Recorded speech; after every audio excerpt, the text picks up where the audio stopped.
দিনটা ২৬শে September. Press কনফারেন্সে বিদায়ের প্রথম ঘন্টা বাজানো সাকিব নিজের সামনে খোলা রেখেছেন মোটে একখানা ফেরার পথ।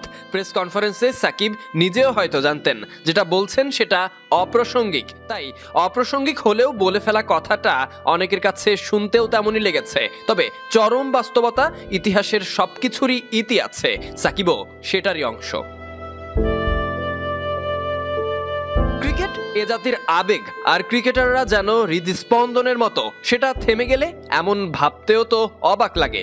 শেষ দেখে ফেলা সাকিবকে নিয়েও তাই অনেকের প্রশ্ন, তাহলে কি ভারতের বিপক্ষেও টি-20 সিরিজে খেলছেন না সাকিব? প্রশ্নটা শুনেই সাকিব আল হাসান হাসতে হাসতে বললেন, আমার মনে হয় আমি শেষ ম্যাচ খেলে ফেলেছি বিশ্বকাপে।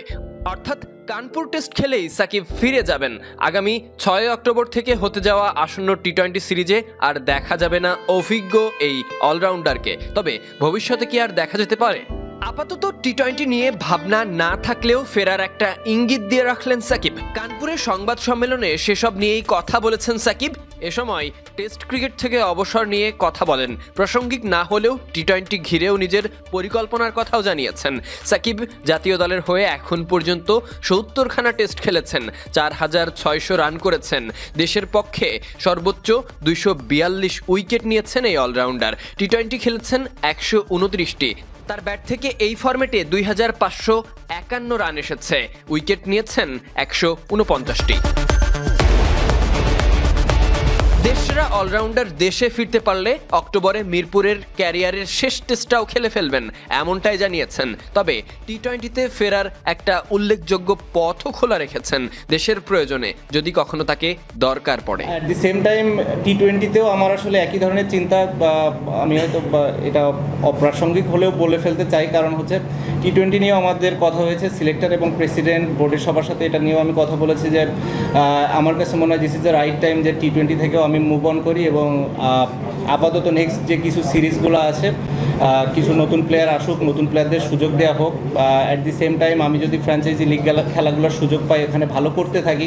দেশি পাকা টমেটো আর সিক্রেট রেসিপির কম্বিনেশনে তৈরি প্রাউন সস, সসের বস। ৬ মাস ১ বছর পরে যদি কখনো মনে করে বিসিবি যে হ্যাঁ না, এখানে টি-20তে আমার কন্ট্রিবিউট করার একটা সুযোগ আছে, আমি পারফর্ম করছি এবং ফিট আছি, দেন আমরা ডিসাইড করতে পারি। বাট অ্যাট দিস মোমেন্ট আমি নিজেকে অন্তত টি-20তে দেখছি না। আর সাউথ আফ্রিকা যেহেতু টেস্ট সিরিজ, আমার ইচ্ছা আছে যে লাস্ট সিরিজ হওয়ার। সো বেসিক্যালি আপনারা বলতে পারেন যে মোটামুটি 2টা ফরম্যাটে আমি আমার শেষটা অন্তত দেখছি। না, এখন আসলে এই সিরিজগুলো আমি খেলার আমার কোনো রিজন আছে বলে মনে করি না। আমার কাছে মনে হয় নতুন নতুন কিছু প্লেয়ারদের সুযোগ দেওয়া উচিত এবং তাদেরকে দেখার এটাই সব থেকে বড় সময় কিংবা সুযোগ। এটা আছে, এরপরে হয়তো ওয়েস্ট ইন্ডিজ আছে, তারপরে আরও কিছু ইয়ে থাকবে।